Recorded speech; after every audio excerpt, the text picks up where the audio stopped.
حضرت مولوی قصه میکنه در مثنوی، آن مجوسی گبره که آتش پرست بحر ازمیهین در کشتی نشست. یک گبری مجوسی قصد سفر هندوستان داشته است، خلیج فارس میروه و در کشتی سوار میشود.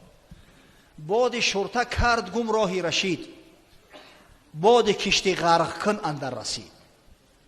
قدرت خداوند در بحر طوفان میخیزه. اگه طوفان بحر بسیار وزنین است. کشتیای امروزه کشتیای اقیانوسگرد وقتی طوفان میشوه زنکی سوس میجقن تریواگا میتن. تصور کنه که او کشتیای بادبانیه که مثل زورقن چی جان داشتن.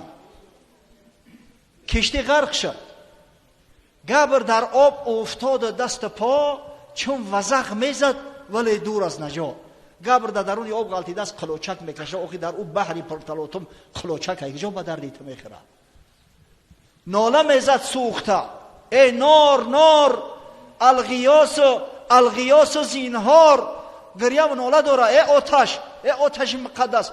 گبر زردشتی ها را میگن آتش پرستا را، ای آتش مقدس به فریادم برس. هر کسی بر ملت خود میتند، اعتماد بر اعتقاد خود کند.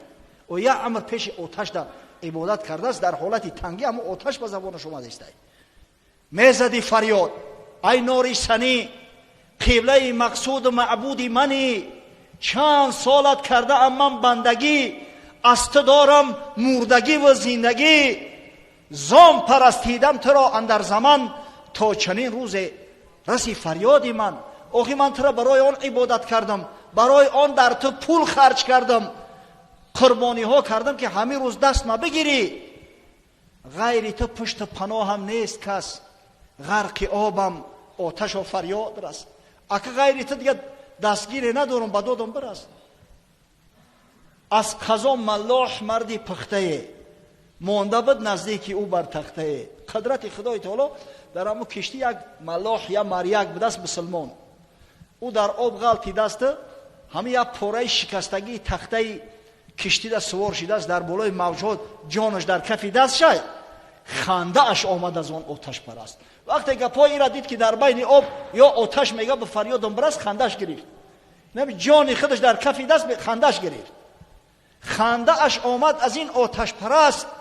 گفت او را ای زیبادی عجب مست، آتشی که کرده ای او را پناه.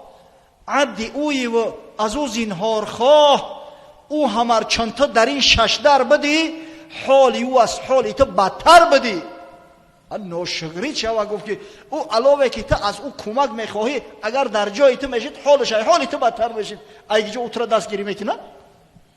آخه خداوند آدم از خاک خلق کرده است، در آب غرق میشوه. نه که یک بار نیست نابود نمیشوه که کسلت واری، نه که آب قوری علاوه میکنه. او آتش مقدس در یک لحظه نیست نابود میکنه. خالق آتش بود فریاد رس. غافل از دولت مشو ای هیچ کس.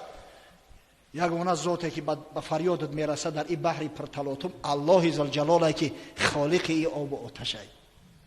افتخار ببینه الله ذوالجلال و الاکرام. حضرت نصیحت میکنه، چند بود بشکست احمد در جهان، تا که یورب گوی گشتن امتان. محمد صلی الله علیه و سلم چندین بتها را شکست که امروز ما و شما الحمدلله الله میگیم، صمد میگیم، صنم ماندیم. گر نبودی کوششی احمد تو هم میپرستیدی چه اجدادت صنم. اگر سعی تلاش محمد صلی الله علیه و سلم نمیشد، انا میتونم مثل اجدادت آتش پرستی و بت پرستی میکردی. و چرا به قدر این